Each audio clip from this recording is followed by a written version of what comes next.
Welcome back, viewers. You're watching WION World is One. This is World DNA, the show that gets you ahead of the rest. I'm Shivan Chandra. And I'm Diksha Bisla, and coming up on the show today, Trump has temporarily paused Project Freedom, the US military operation to move stranded ships out of the Strait of Hormuz.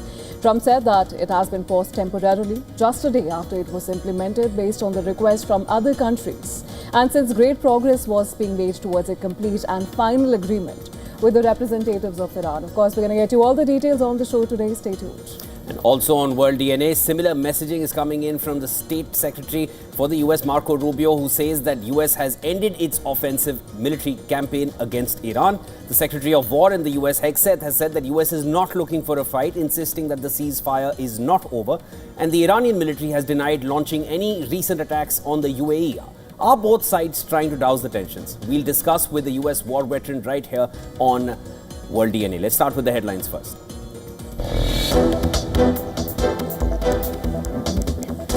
Donald Trump announces he's pausing US military operation Project Freedom to escort ships through the Strait of Hormuz. The move follows requests from mediators amid claims that progress has been made towards a potential agreement with Iran.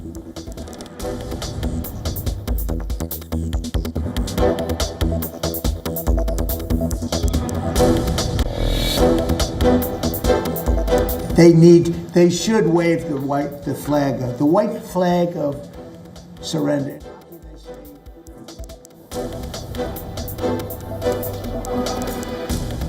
Donald Trump calls on Tehran to wave the white flag of surrender, but says that Iran is too proud to do so. He reiterates Iranian forces have been severely weakened and now rely on ineffective weapons that he describes as pea shooters.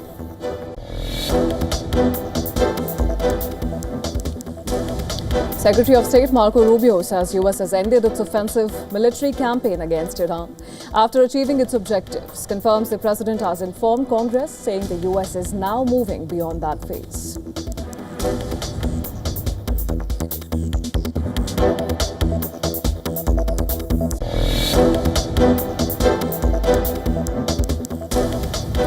Iran's military denies launching any recent missile or drone attacks on the United Arab Emirates, rejecting the UAE's accusations as unfounded and saying that no such operations were carried out.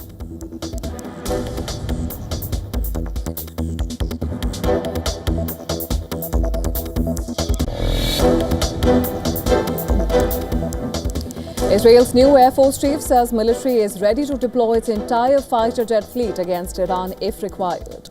Stressed the Air Force will closely monitor threats and act decisively across all fronts.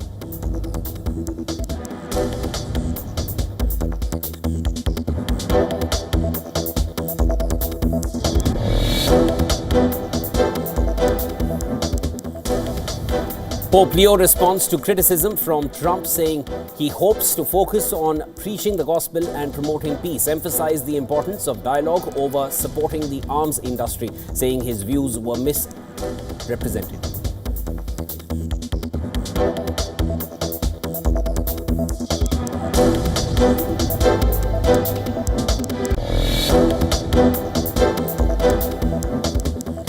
Russian attacks in eastern Ukraine kill at least 25 people, including 12 in a major strike in Kramatorsk. The strike occurred just hours before a proposed ceasefire deadline from Kiev was set to take effect.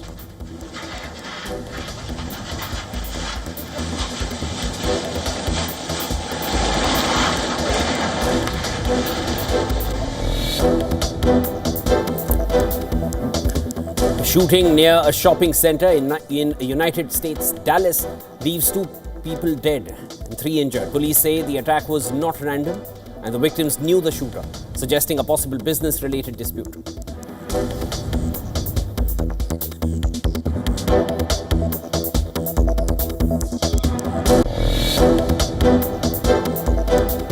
Asian markets opened higher on Wednesday, led by South Korea's Kospi hitting another record, tracking Wall Street's overnight rally.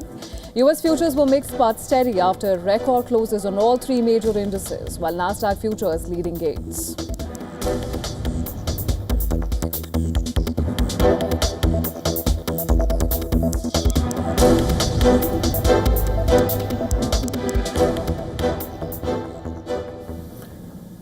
And just days after, rather just one day after the US announced Project Freedom, was now in play to escort ships through the Strait of Hormuz. US President Donald Trump has said that he is halting this operation in a bid to reach a deal with Iran.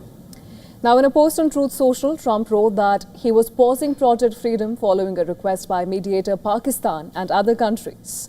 He added that great progress was made towards a complete and final agreement with Tehran. However, Trump wrote that the US would maintain a complete blockade of Iranian ports. Later, while speaking to reporters at the Oval Office, Trump dismissed Iran's military capability and said that Tehran should wave the white flag of surrender, but is too proud to do so. He urged Tehran to do the smart thing and avoid an all-out war. Do the smart thing, and because we don't want to go in and kill people. We really don't. I don't want to. I don't want to. It's too tough. Great people. I know the people. I have so many Iranian friends from New York and from other places over the years. They're great people. I don't want to kill those people. Further, Trump accused Iran of playing games and said Tehran's military has been completely destroyed, leaving them with no option but to plead for a deal with the United States. Listen to this. Fighter aircraft from the sea. Iran wants to make a deal. What I don't like about Iran is they'll talk to me with such great respect, and then they'll go on television, they'll say, we did not speak to the president. We did not. I just spoke to, we did not speak to the president. So they play games, but let me just tell you, they want to make a deal. And who wouldn't? When your military is totally gone, we could do anything we want to them. Who wouldn't? Separately, the Secretary of State Marco Rubio has said that the US military operation against Iran is over, but he stopped short of saying the conflict is over or cannot be restarted. Addressing reporters at the White House, Rubio said that US efforts to reopen the Strait of Hormuz is not an offensive operation and the US would prefer the path of peace. The operation, Epic Fury, is concluded. We achieved the objectives of that operation. I'm not going to, we're not cheering for an additional situation to occur. We would prefer the path of peace. What the president would prefer is a deal. Further, Rubio said that US and its Gulf allies have proposed a UN resolution threatening Iran with sanctions if it doesn't halt attacks on ships in the Strait of Hormuz or stop imposing illegal tolls and disclose the placement of all mines to allow the freedom of navigation. Rubio called the proposed resolution a real test for the UN. Earlier, a similar resolution was vetoed by China and Russia. Rubio also informed that 10 civilian sailors have died in the Strait of Hormuz so far. Meanwhile, Secretary of War Pete Hegseth has warned Iran that any attack on commercial shipping in Hormuz will be met with a devastating response. The Pentagon chief said that the US is not looking for a fight, but it will not hold back either if attacked by Iran. To what remains of Iran's forces, if you attack American troops or innocent commercial shipping, you will face overwhelming and devastating American firepower. The president has been very clear about this. Iran, too, has shot off a warning. In a statement, the IRGC has vowed a firm response if ships diverge from the route approved by Iran in the Strait of Hormuz. As tensions flare over the control of the critical waterway, the UK MTO reported that a cargo vessel was struck by an unknown projectile. Furthermore, Iranian President Masoud Pezeshkian has accused the US of pursuing a policy of maximum pressure to force Iran to surrender to its unilateral demands. Now, Pezeshkian asserted that meeting such a demand was impossible. Pezeshkian also held a telephone conversation with Iraq's Prime Minister designate Ali Al-Zaidi, who said that Iraq could help mediate between Iran and the US, and the talks come amid renewed tensions between Tehran and Washington in the Strait of Hormuz, even as a comprehensive peace deal eludes both sides. Pezeshkian, in that phone call with the Iraqi designate Prime Minister, said he has urged the US to remove military threats from the region.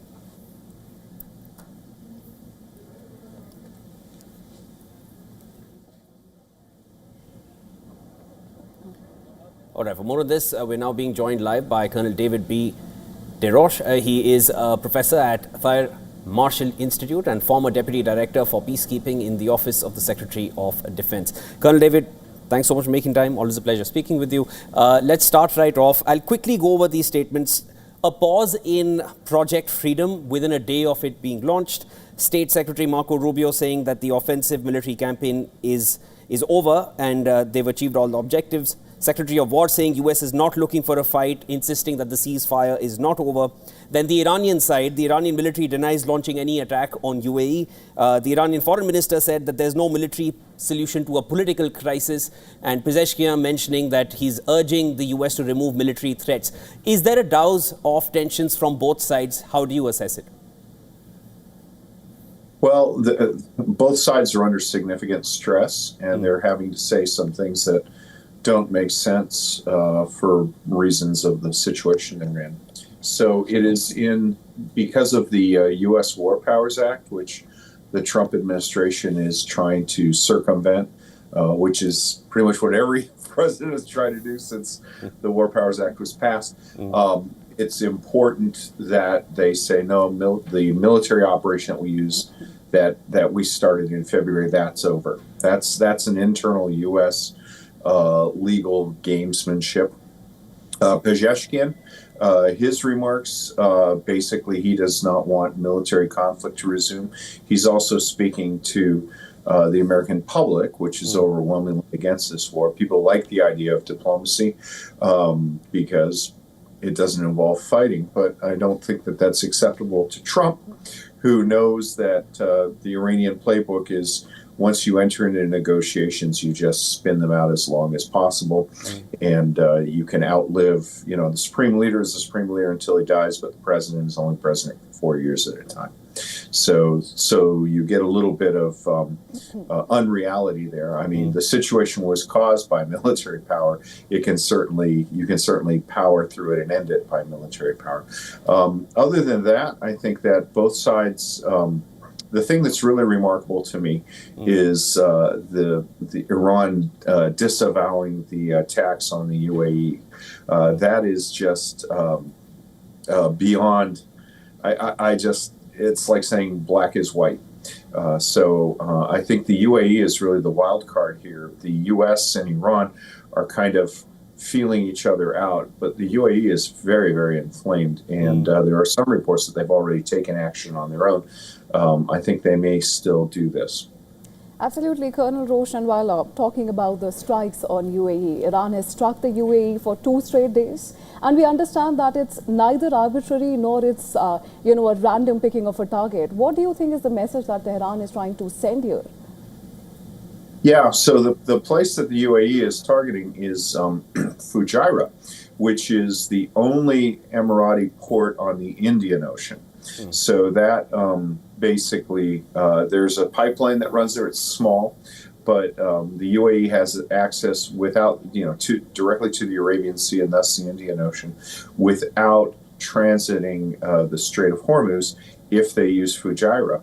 So what Iran is trying to do is to say, nope, there's no way out of this. We are the masters here, and you will obey our orders. So that Iranian targeting is in keeping with their overall strategic aims. Bear in mind, the Iranians are very proud of saying, oh no, we have a decentralized mosaic strategy, they call it, which says that all of their targets and the firing orders were given out in advance of any conflict. That overlooks, what that means is that they decided before there was a war to target all of the GCC states, all of which denied the U.S. access, basing an overflight for this. They basically tried to stay neutral.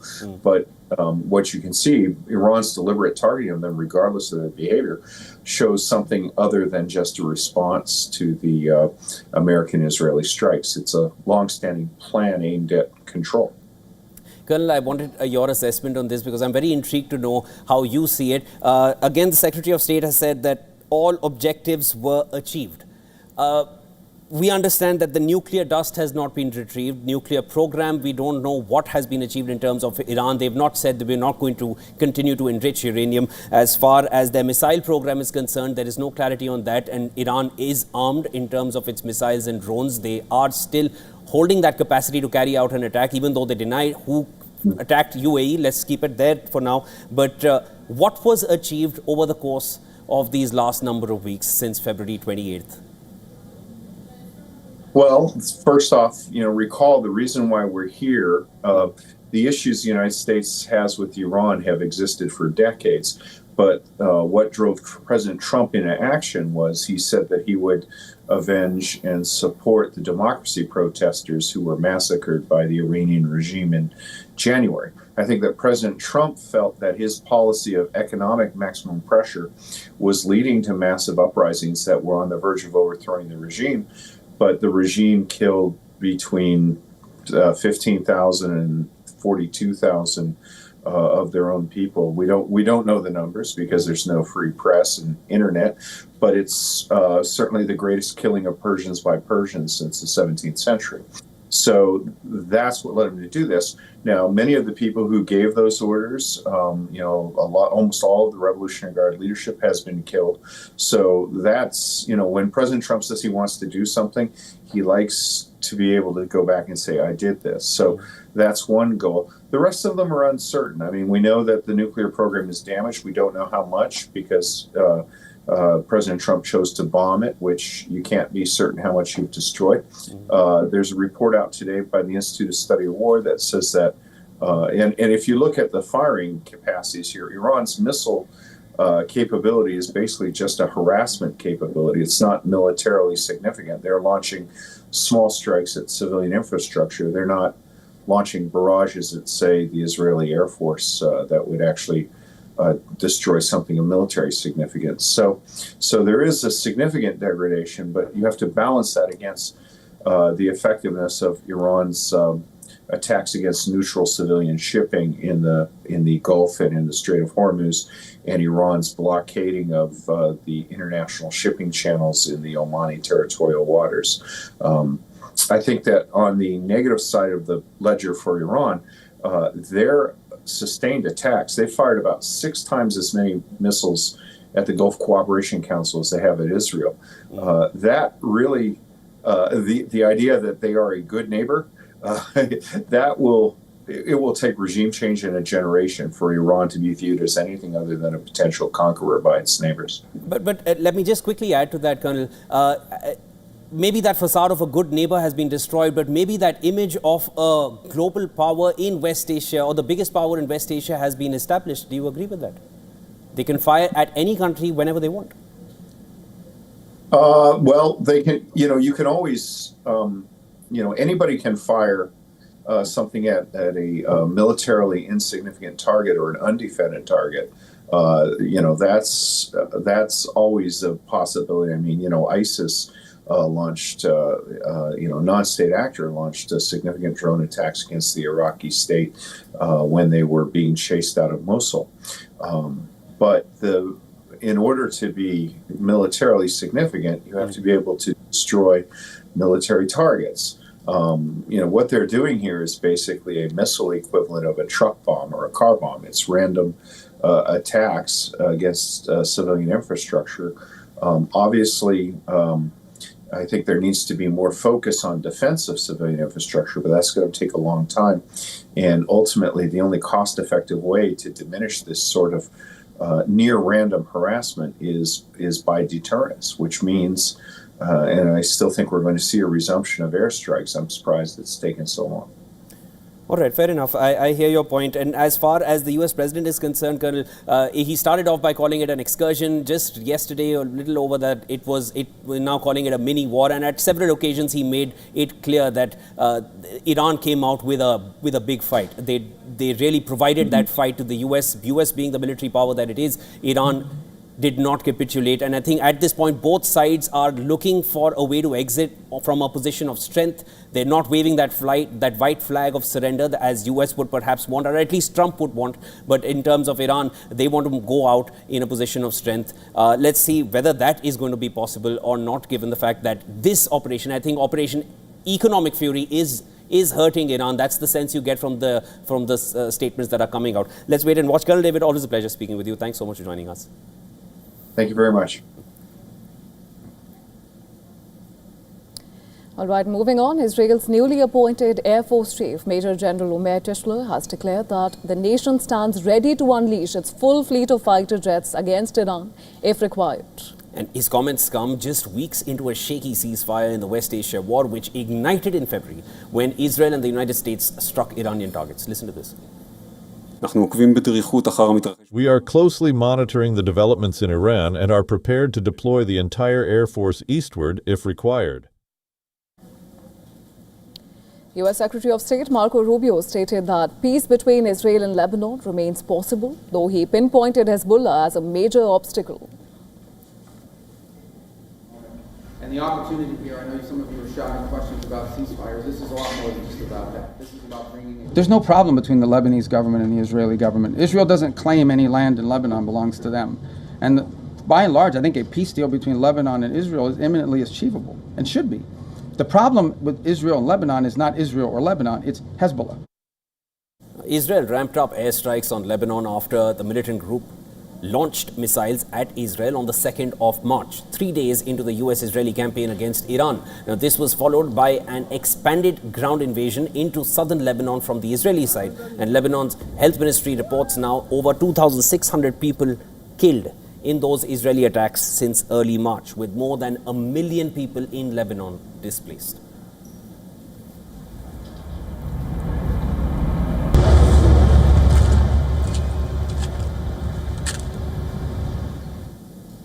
Israel confirms 17 soldiers lost in southern Lebanon and 2 civilians killed by Hezbollah fire. The two sides secured a fragile ceasefire in mid-April, now extended into May. Meanwhile, Germany's Foreign Minister Johann Wedpol offered measured backing for Israel's Lebanon incursion, and the comments come during a visit by his Israeli counterpart Gideon Saar to Berlin.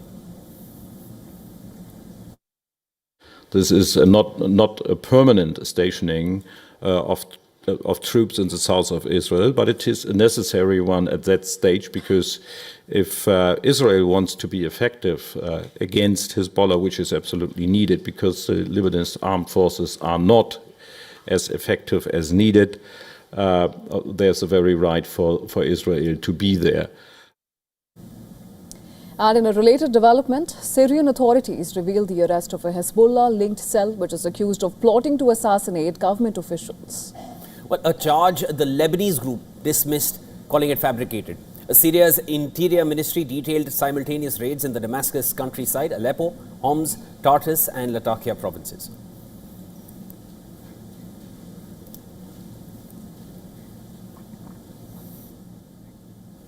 An urgent sea-to-air rescue is unfolding off Cape Verde, where passengers infected with the deadly hantavirus are being evacuated from a cruise ship by boat.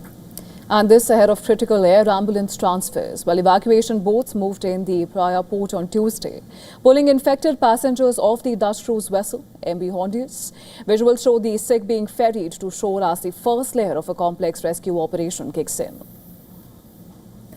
The next step is already lined up. Cape Verde's health ministry says 3 infected passengers will be airlifted out in 2 specialized air ambulances within hours. A cruise operator said 2 seriously ill crew members will be evacuated via Cape Verde to the Netherlands before heading to Spain. Now, the World Health Organization says Spain is prepared to receive the vessel. The most likely destination is the Canary Islands.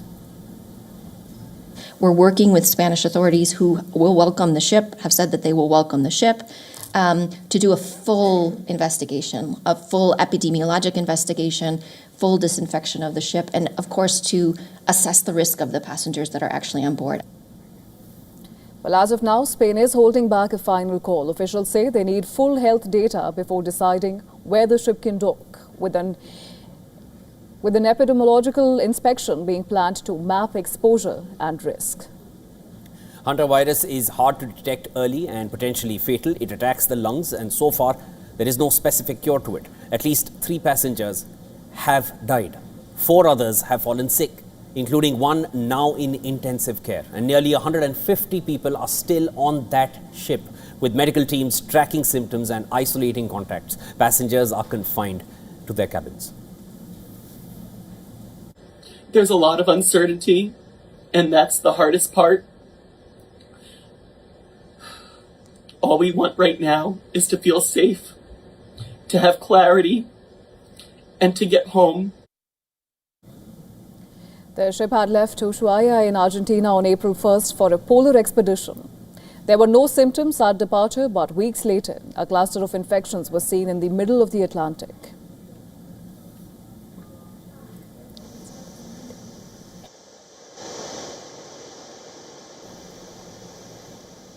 All right, and with that, it's time for a short break on World DNA. Don't go anywhere, lots more lined up for you on the other side. Reports coming in days after the UAE accused Iran of launching drone and missile barrages.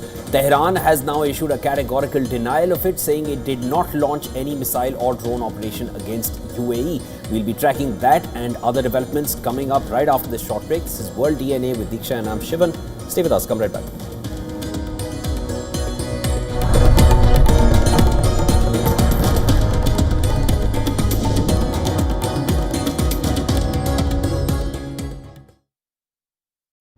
In West Asia, every move shifts the world's balance.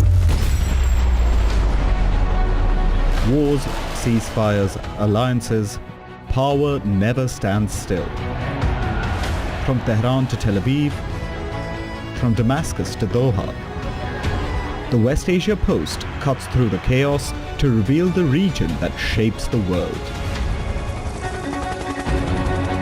Because what happens in West Asia never stays in West Asia.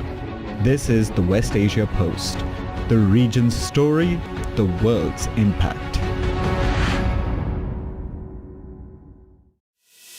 In this rapidly changing world, is your health keeping pace? Best practices and breakthroughs busting the hype with real insights. The timeless power of yoga and ancient healing. Good food, good mood. Small steps, big impact. Your health matters. Only on WION World is One. Because nothing matters more. In-depth coverage of global issues broken down into facts, figures, and simple words. Backed with analysis from field experts who truly matter, because we believe in decoding the real picture for you. So you get a much wider and deeper understanding of stories from around the world, a 360-degree analysis. An award-winning documentary series, week after week creating the maximum impact. Watch WION Wide Angle at these times on WION World is One. From the bustling trading floors of Wall Street to the vibrant exchanges of Asian stock markets, WION breaks it down for you to make sense of what's happening. As we reveal the key factors behind events, strategic battles, and the game-changing business decisions that shape the world. We bring you all of this and more on World Business Watch. Campaigns, elections, alliances, controversies, and power play. Stories that analyze global and domestic politics. A dedicated show with varied perspectives, expert take, citizens' voices, detailed ground reports, and in-depth coverage from political corridors of the world. This is Race to Power, only on WION. WION, India's global voice, the channel that brings you the biggest stories from across the world through India's lens. Now available in more than 190 countries worldwide, because we believe that the world is one. Watch us in Africa, Europe, USA and Canada, South America, Asia Pacific, Middle East and North African regions. Also available on these digital platforms across the world. WION, World is One.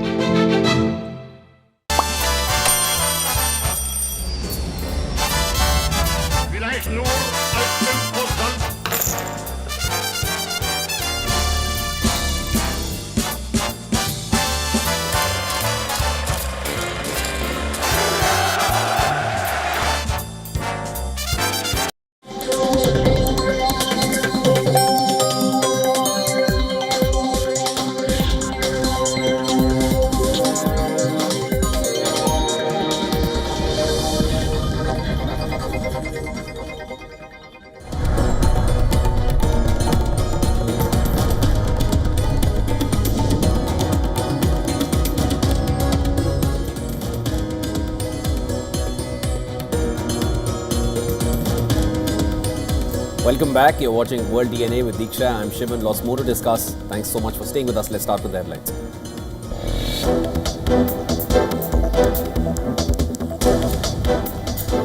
US military says it carried out 2 strikes in suspected drug trafficking boats in waters of Latin America over the past 2 days, killing 5 people.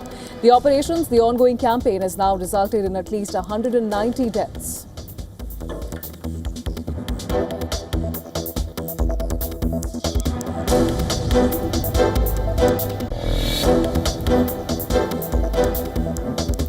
The UK Maritime Agency says a cargo vessel struck by unknown projectiles in the Strait of Hormuz, but the origin of the projectile remains unknown. Damage, casualties and environmental impact, they are unclear. Authorities launch investigation.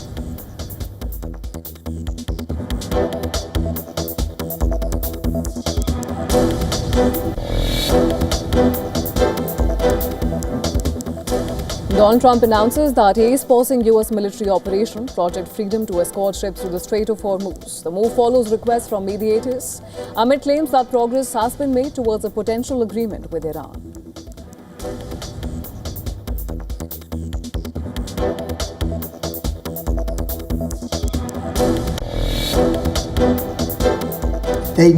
They should wave the white flag of surrender.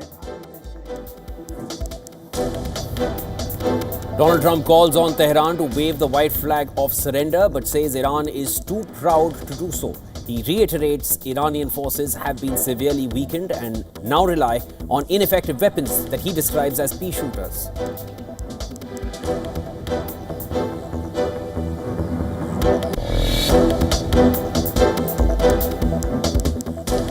US Secretary of State Marco Rubio speaks with Russian counterpart Sergei Lavrov as Russia's request discussing US-Russia relations, Ukraine war and Iran. The call came on a day when Russian strikes in Ukraine killed at least 25 people.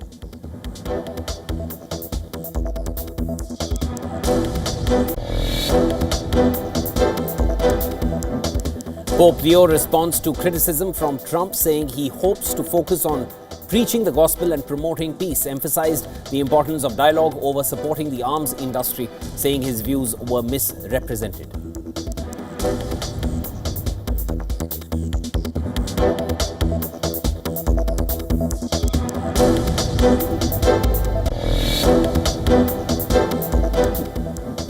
London's Metropolitan Police announces a new community protection team to safeguard Jewish communities following a rise in anti-Semitic hate attacks. The unit will initially include 100 additional officers.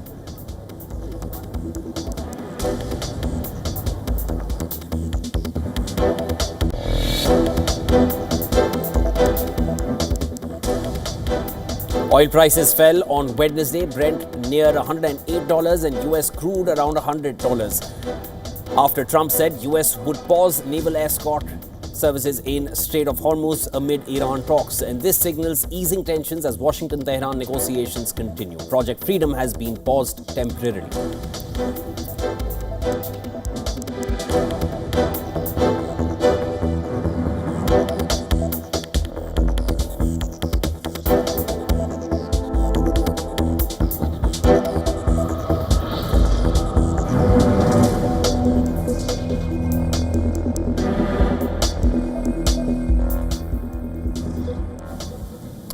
Well, days after the UAE accused Iran of launching drone and missile barrages, Tehran has issued a categorical denial. Well, it's saying that it did not launch any missile or drone operation against UAE. Then who attacked the United Arab Emirates? Well, in a statement, the Iranian military said that any such attack would have been announced firmly and clearly by Iran. It called UAE's claims as completely unfounded. Further, it also warned that any attacks launched from Emirati territory would be met with a firm response. The Iranian denial came after the UAE reported that its air defenses were engaging missiles and drones from Iran for the second consecutive day. Earlier this week, the UAE had accused Iran of targeting it with a fresh barrage, including a strike on an energy installation in Fujairah, calling the attacks a dangerous escalation. Well, since the beginning of the Israeli-US war on Iran, Tehran has targeted the UAE more than any other country, hitting US military assets and energy infrastructure. Iran had earlier accused UAE and other Gulf nations of allowing US to use their land for launching attacks on Iran. Now, for weeks, Gulf states have been stuck between war and peace, as talks between Iran and the US have stalled, and the vital Strait of Hormuz remains closed with a double blockade. Now, the conflict has already battered the Gulf oil economies as they navigate periods of uncertainty.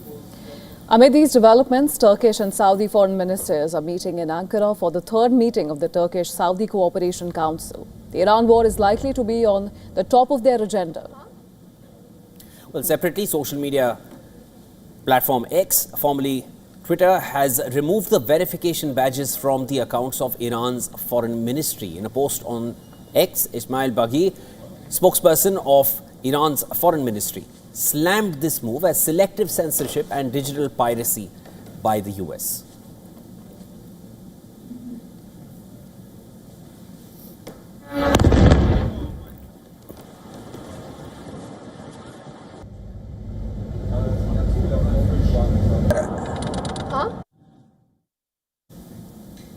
The world's two largest economies, they are heading towards a high-stakes face-off. US President Donald Trump is heading for a crucial meeting to Beijing with China's Xi Jinping later this month.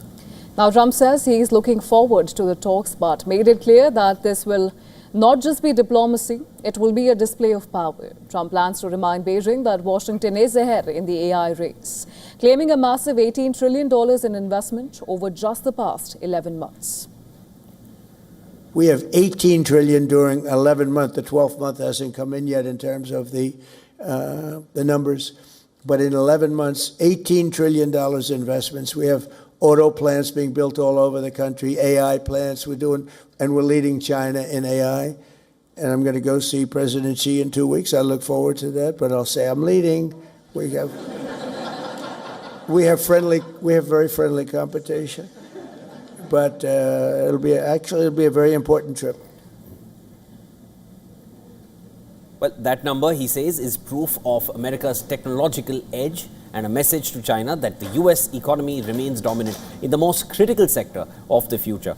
But behind the language of friendly competition lies a deepening strategic rivalry, one that spans trade, technology, and global influence. And the agenda goes far beyond AI. US Treasury Secretary Scott Bessent has urged China to use its leverage with Iran to push for the reopening of the Strait of Hormuz, a vital artery for global oil shipments, with West Asia on edge and energy routes under threat. Washington is looking to Beijing not just as a rival, but as a necessary power broker. Well, the upcoming Trump-Xi meeting now shapes up as more than a bilateral engagement. It is a test of global leadership, a clash of technological titans, and a diplomatic gamble in a fracturing world order. And we're going to have a very successful meeting, I have no doubt. But he's a very tough negotiator. And fresh data from the US National Transportation Safety Board is putting China back under the spotlight. This is over the 2022 crash of China Eastern Airlines flight MU5735. Now, the Boeing 737-800, it operated by China Eastern Airlines, was flying from Kunming to Guangzhou when it suddenly plunged from 29,000 feet. It crashed into a mountain in Guangxi, killing all 132 passengers on board and crew. More than 4 years on, there is still no final report from Chinese authorities. But now, US analysis of that flight data, it reveals a critical detail. Both engine fuel switches were moved from run to cut off mid-flight, and these switches are manual. They must be physically lifted and turned. The data shows no attempt to switch them back and no sign of engine restart. Well, moments later, the aircraft entered a steep, fatal dive. Aviation experts say that this strongly points to deliberate action, but it does not identify who moved the controls or why. There are also indications, still unconfirmed, of conflicting inputs in the cockpit, suggesting one pilot may have forced the dive while another tried to recover. Well, the cockpit voice recorder was recovered, but its audio was handed only to China. The Civil Aviation Administration of China continues to maintain that there were no technical faults, no weather issues, and no abnormalities before the crash, but has offered no final explanation global aviation bodies, including the International Air Transport Association. They are now pressing for transparency. They are warning that delays in releasing findings could impact flight safety worldwide.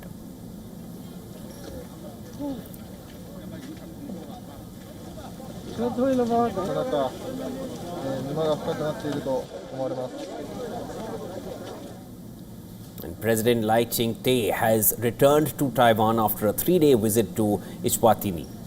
Well, a trip that was delayed earlier after Taipei said that China had pressured countries along the flight route to deny transit permissions. The visit eventually went ahead, but not without adjustments. Taiwanese officials say that Seychelles, Mauritius and Madagascar, they withdrew previously granted overflight clearances ahead of the original schedule last month. Beijing denied coercion while saying it had high appreciation for the decisions taken by those countries.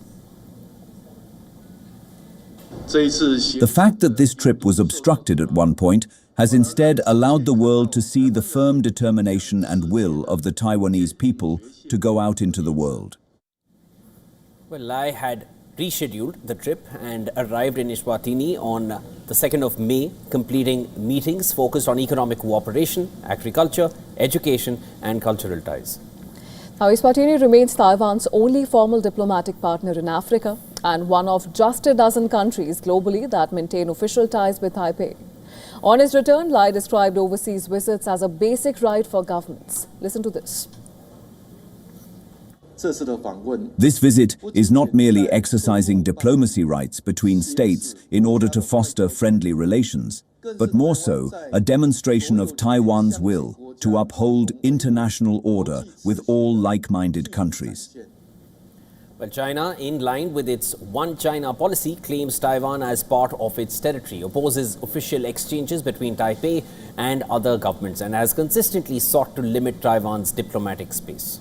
And despite those constraints, Taiwan continues to maintain ties with a small group of partner countries while expanding informal cooperation with others. The visit to Eswatini was part of that broader outreach.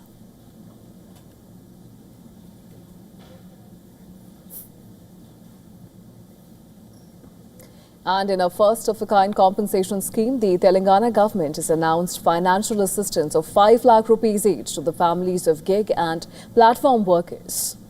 And these are those workers who lost their lives in road accidents while they were on duty. The beneficiaries include delivery and transport workers linked to e-commerce platforms such as Swiggy, Uber, Zomato and Blinkit. Alongside the government support, the families of gig workers will receive 10 lakh rupees compensation from the respective platforms, and this takes the total assistance to 15 lakh rupees per family. The scheme acknowledges the contribution of the deceased gig workers to the rapidly expanding digital economy, marking a shift in how governments address risks faced by app-based workers. Now, Telangana's Labour Minister G. Vivek Venkataswamy reaffirmed the government's commitment to economically vulnerable workers who often operate without safety nets.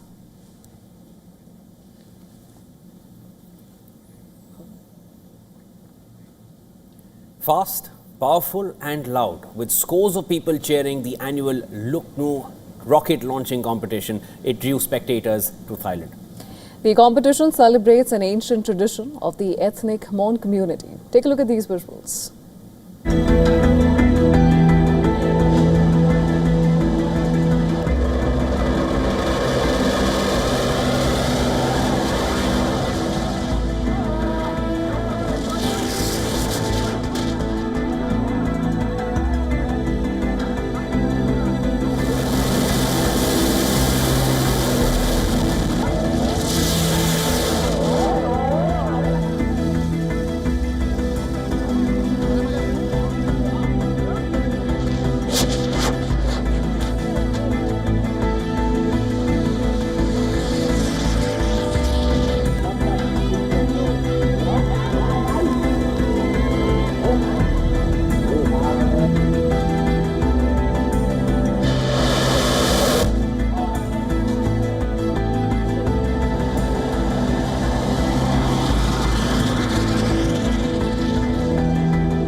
Is the global economy ignoring a looming crisis even as oil prices surge and energy risks intensify? Markets are continuing their upward march. Well, the S&P 500, it has hit record highs, but economists warn the optimism may be misplaced. With inflation pressures rising and growth slowing, concerns are mounting that a day of reckoning may not be far away. Take a look at this next report for more details. Global markets are flashing mixed signals. On one hand, the S&P 500 has surged to a record high, signaling strong investor confidence. But beneath the surface, a sharp energy shock is building. Oil prices have jumped over 50% since late February, driven by escalating tensions in the Gulf.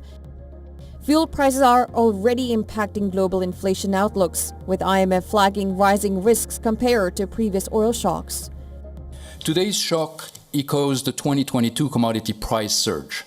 Then, central banks delivered a successful disinflation without a recession. Can we expect the same outcome now? There are reasons to doubt it.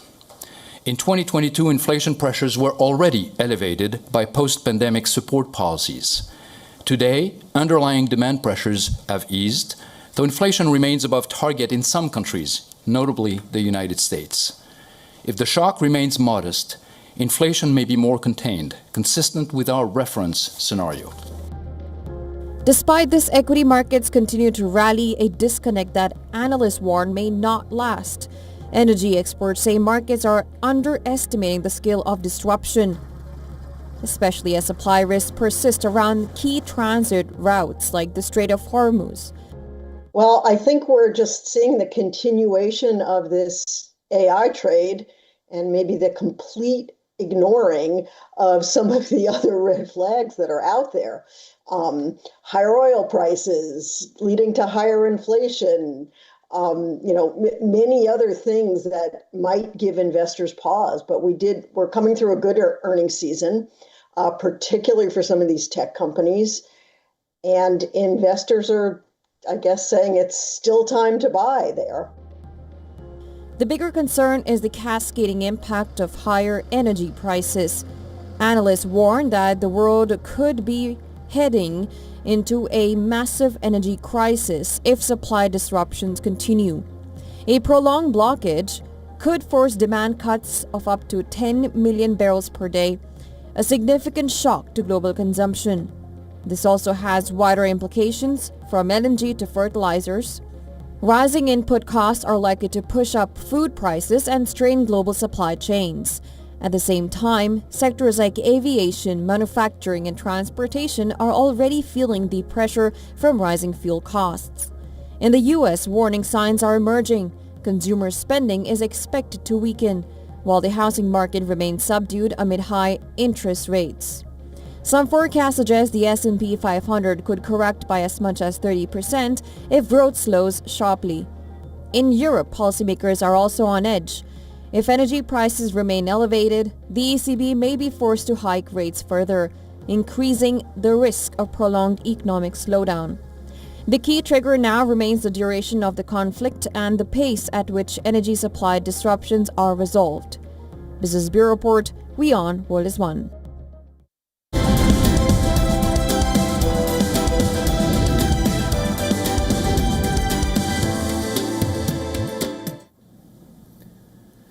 Ireland's Data Protection Commission has opened an inquiry into Chinese online retailer Shein. And this over the transfer of European users' data to China. The regulator, which acts as the lead privacy authority for many global tech firms in Europe, said that it will examine whether Shein has complied with strict EU data protection rules. Now, in a statement, the regulator said the probe will focus on Shein's Europe, Middle East and Africa headquarters in Dublin and whether its data transfers to China meet the relevant obligations under the EU's General Data Protection Regulation.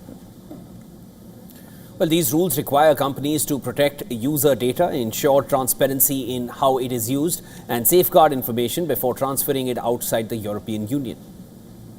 The investigation will assess if user data has been handled in line with EU standards, particularly around how personal information is moved outside the bloc. The inquiry comes amid growing scrutiny of data flows to China, following recent regulatory action by Irish authorities.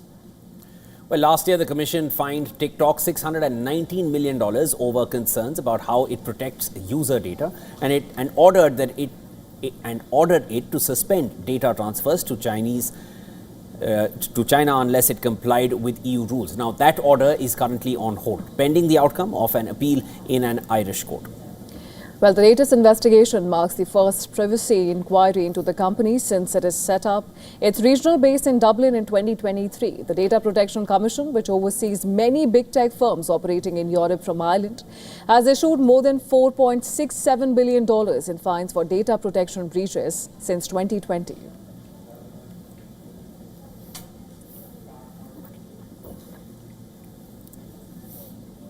And in India, a high-intensity explosion took place outside the Border Security Force headquarters in Punjab's Jalandhar. A scooter parked. It was gutted by the blast. It was heard, and it triggered a massive security scare thereafter for obvious reasons. An investigation is currently underway into this incident, and the incident took place at around 8 p.m. Eyewitnesses, they reported hearing a loud blast-like sound before the parked scooter went up in flames, causing chaos in the busy area. CCTV footage showed people running for cover as the scooter burst into flames, and police and fire brigade teams, they rushed to the spot, cordoned off the area and brought the blaze under control. Forensic experts along with dog and bomb squads, they were deployed for an extensive investigation to get to the root cause of this blast. Police are probing the cause, examining CCTV footage and questioning the rider as investigations continue. No casualties reported. The scooter rider has been identified as 22-year-old Gurpreet Singh, a delivery agent who visits the area daily. His relatives say the vehicle suddenly caught fire as he approached it. Gurpreet immediately informed his father and is now cooperating fully with the police. Police Commissioner Dhanpreet Kaur has urged caution, saying it is too early to conclude whether this was a blast or conspiracy.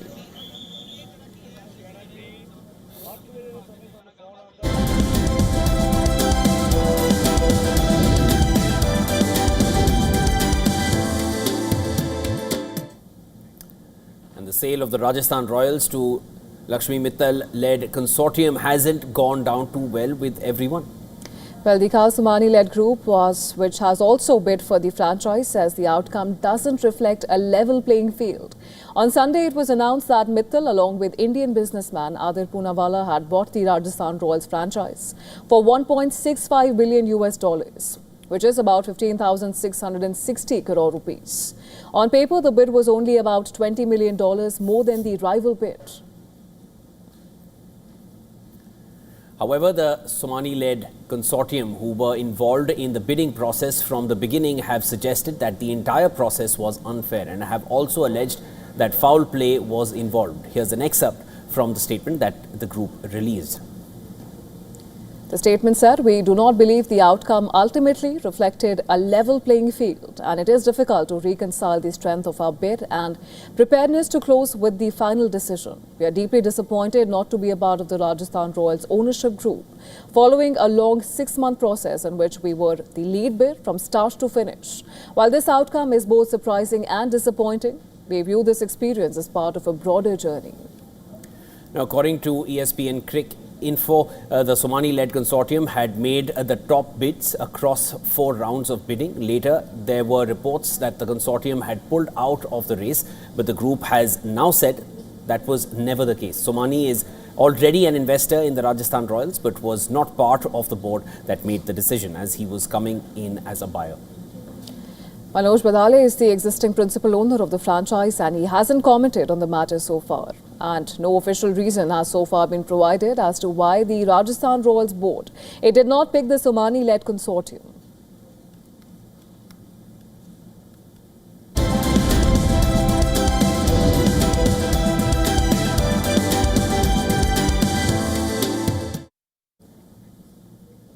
Well, more than 100 BTS fans who are known as the Army, they gathered along Mexico City's Reforma Avenue to celebrate the South Korean K-pop group's return. Well, the Army returned to build excitement ahead of its upcoming concerts in the capital. The fan-led event showed professional and amateur K-pop dancers performing BTS routines as the crowd applauded, watched closely and recorded the performances as well. Some fans also got temporary BTS tattoos, while organizers waved banners and cheered from the sidelines. The event highlighted the strength of BTS fan base in Mexico, where K-pop had built a strong following in recent years. Throughout the afternoon, fans cheered improvised dance performances in the crowd, turning the gathering into a public display of support before the group returned to the stage.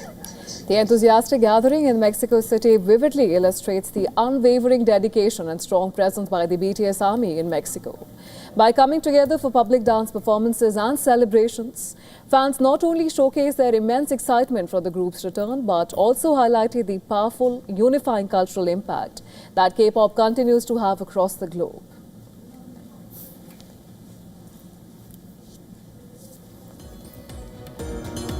All right, viewers, that's a wrap on this edition of World DNA. Thanks so much for staying with us. Short break now.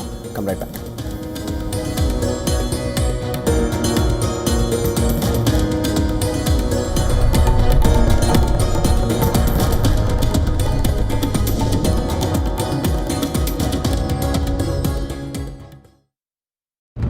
In West Asia, every move shifts the world's balance.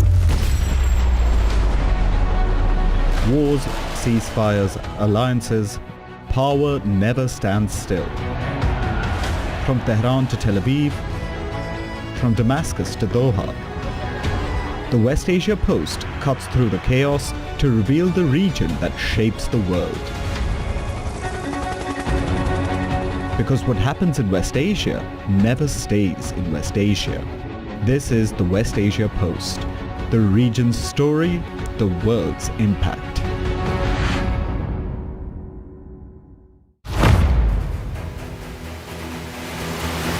Get the latest update. Destroy their Breaking missiles news. and raise their... Credible, clear, continuous. Experts across aisles. Diverse voices, one platform. WION World is one. Campaigns, elections, alliances, controversies, and power play. Stories that analyze global and domestic politics. A dedicated show with varied perspectives, expert take, citizens' voices, detailed ground reports, and in-depth coverage from political corridors of the world. This is Race to Power, only on WION. In this rapidly changing world, is your health keeping pace? Best practices and